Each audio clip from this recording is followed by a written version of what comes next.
राज्यातून सोनम वांगचुक यांच्या आंदोलनाला पाठिंबा मिळतोय। राज्याच्या विविध भागांमध्ये आंदोलनाच्या माध्यमातून वांगचुक यांना पाठिंबा दिला जातोय। तर अमरावती, कोल्हापूर, पुणे यासह राज्याच्या विविध भागांमध्ये सोनम वांगचुक यांच्या आंदोलनाला पाठिंबा देण्यासाठी विद्यार्थी वर्ग आता रस्त्यावर उतरलाय। राज्याच्या विविध भागात आंदोलनाच्या माध्यमातून वांगचुक यांना पाठिंबा दिला जातोय। हे दृश्य आपण पाहतोय। पुण्यामध्ये विद्यार्थी रस्त्यावर उतरलेले आहेत। कोल्हापुरात सुद्धा इंडिया आघाडीने आंदोलन सुरू केलेलं आहे। तर दुसरीकडे अमरावतीमध्ये सुद्धा विद्यार्थी एकवटलेले आहेत आणि त्यांनी आंदोलन सुरू केलेलं आहे। सरकारचा घोषणाबाजी करत त्यांनी निषेध व्यक्त केलेला आहे। आमच्या मागण्या मान्य करा अशी त्यांची मागणी आहे।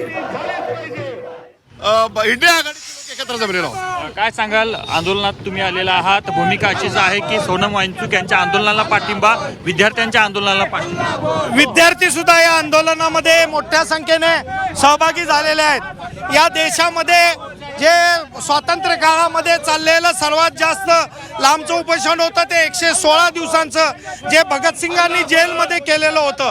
तसंच गांधींनी देखील 21 दिवसाचं 3 वेळा उपोषण केलं, पण त्यांच्यावरती त्या इंग्रज सरकारने देखील दडपशाही आणलेली नाही। पण आमच्याच देशातलं हे जे मोदी सरकार आहे ते उपोषण करणाऱ्यांच्यावरती दडपशाही आणत आहे। त्याचा आम्ही या ठिकाणी तीव्र शब्दात निषेध करतो। निषेध करण्यासाठी तुम्ही दाखल झालेला आहात। सरकार विद्यार्थ्यांचं ऐकायला तयार नाही का? सरकार कोणाचंच ऐकत नाही। लुबाडून फक्त अदानी अंबानींना मोठं करायचं, देशाला लुटायचं, हा मोदी सरकारचा कार्यक्रम चाललेला आहे।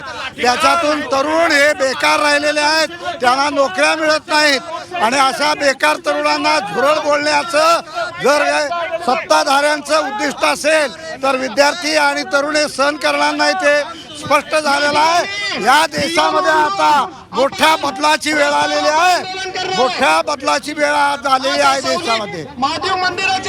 काय सांगाल, सरकार ऐकायला तयार नाही, सरकारची भूमिका आहे की कोणत्या परिस्थितीत शिक्षण मंत्र्यांचा राजीनामा होणार नाही? धर्मेंद्र प्रधानला वाचवण्यामागं एवढं का भाजप सरकार लागले? ज्या विद्यार्थ्यांचे पेपर फुटले, ज्यांचं आयुष्य देशासाठी लागलं, त्या धर्मेंद्र प्रधानांचा राजीनामा ही आज देशाची मागणी असताना धर्मेंद्र प्रधानला वाचवण्याचा प्रयत्न होतोय। धर्मेंद्र प्रधानचा राजीनामा झाला पाहिजे आणि लोकशाहीचा काळ अशा पद्धतीने जर दाबण्याचा आवाज होत असेल तर तो भारताची जनता कदापि सहन करणार नाही। दुसरी क्रांतीची लढाई आता सुरू झालेली आहे।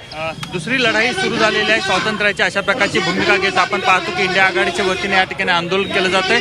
आंदोलक आता रस्त्यावर बसून या ठिकाणी आंदोलन करताना दिसत आहेत। भूमिका हीच आहे की केंद्र सरकारनं शिक्षण मंत्र्यांचा राजीनामा घ्यावा आणि सोनम वांगचुक यांचं उपोषण सोडवावं, अशा प्रकारची भूमिका या सर्व आंदोलकांची आहे।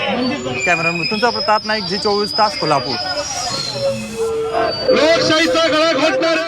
आपण हे दृश्य पाहतोय। पुणे, कोल्हापूर आणि अमरावतीमध्ये सध्या वांगचुक यांच्या आंदोलनाला पाठिंबा देण्यासाठी अनेक विद्यार्थी आणि नागरिक रस्त्यावर उतरलेले आहेत। इंडिया आघाडीकडून सुद्धा कोल्हापुरात आंदोलन केलं जातंय। सरकारला जाग यावी आणि धर्मेंद्र प्रधान यांचा राजीनामा घेतला जावा यासाठी त्यांनी हे आंदोलन सुरू केलंय।